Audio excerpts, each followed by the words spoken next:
பகுதி நேர ஆசிரியர்கள் பணி நிரந்தரமும் அந்த சமவேலை சம ஊதியமும் கேட்டுக்கிட்டு போராடிட்டு இருக்காங்க. அதோட 14,000 பேருக்கு மேலே ஆசிரியர் பணிக்கு தேர்வு எழுதி தேர்ச்சி பெற்று பணி நியமனத்துக்காக காத்திருக்காங்க. இப்போ இதில் என்னென்னா, இந்த போராட்டம் போன ஆட்சியில் இருக்கும்போது இதே ஐயா ஸ்டாலின் அவர்கள் நாங்கள் வந்து இதை நிறைவேற்றுவோம்னு உறுதி கொடுத்ததற்கு தேர்தல் அறிக்கையில் கொடுத்ததே இருக்குது. அதை நிறைவேற்றுவார் நின்று இந்த பாருங்கள் ஆட்சி முடிய போகுது, இதுவரை நிறைவேற்றலை. இப்போ மறுபடியும் அந்த கோரிக்கையை வச்சு அவருங்க போராடிட்டு இருக்காங்க.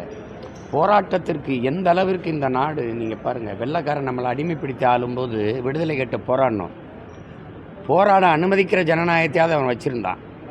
விடுதலை பெற்ற நாட்டில் ஒரு அறிவை போதிக்கிற ஆசிரியர் பெருமக்கள் வீதியில் நின்று போராடுறாங்க.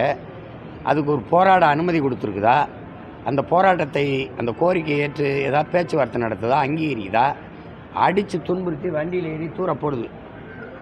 யாரோ அந்நியர்கள் இந்த நாட்டுக்குள்ளே புகுந்து அவசியமற்ற உரிமைக்கு போராடுறது மாதிரி நடத்துது. செவிலியர்கள் ஒரு பக்கம் போராடுறாங்க, ஓய்வு பெற்ற அரசு ஊழியர்கள்லாம் பழைய ஓய்வூதியத்தை கட்டு போராடுறாங்க, பணி நியமனத்துக்கு தேர்வு எழுதிட்டு காத்திருக்க ஆசிரியர்கள் போராடுறாங்க. இந்த பகுதி நேர ஆசிரியர்கள் பணி நிரந்தரத்திற்கும் சம வேலை செய்கிறோம், அப்போ சம ஊதியம் கொடுங்க. அதானே அது வேலை, ஒரே வேலை தான், ஒரே உழைப்பு தான்.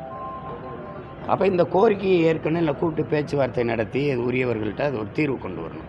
இது தெருவிலே எல்லாரையும் நிற்க வச்சுட்டு அப்புறம் நல்லாட்சிங்கிறது எப்படி?